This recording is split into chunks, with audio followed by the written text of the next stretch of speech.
এই যে আজকে করব আমি থোড় ভাজা।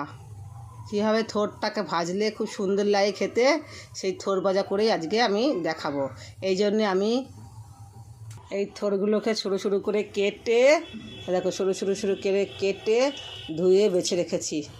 হ্যাঁ, কড়াইয়ে একটু তেল দিয়েছি, তেল গরম হলে একটু হালকা করে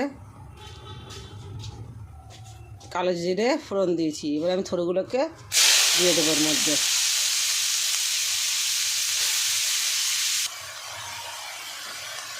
একটু লবণ ছিটিয়ে দিয়েছি।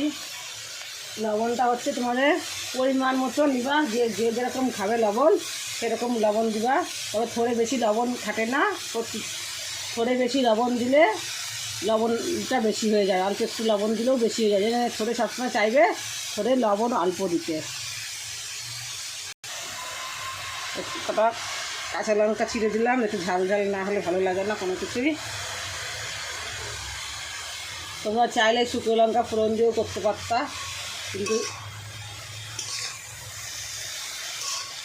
এই দেখো একটু হলুদ দিলেও হবে, হলুদ দিলেও কি না দিলেও কি থোড়ের রঙ পাল্টায় না। তুমি চাও তো থোড়ের রঙ হলুদ দিতে, হলুদ দিও। দেখো থোড়টা আমি কীভাবে ভাজছি, একটু হলুদ দেবো আমরা।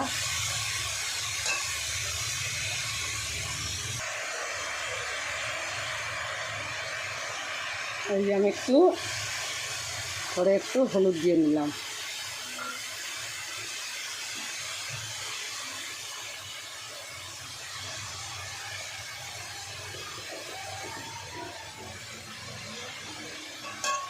এবার একটু রান্না করে নিলাম, একটু ভেজে নেব। দেখো এইভাবে রান্না হচ্ছে।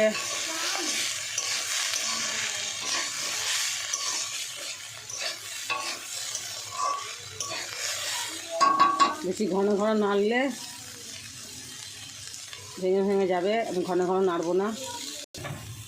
এই যে দেখো আমার ভাজা পুরো রেডি, এবার নামাবো।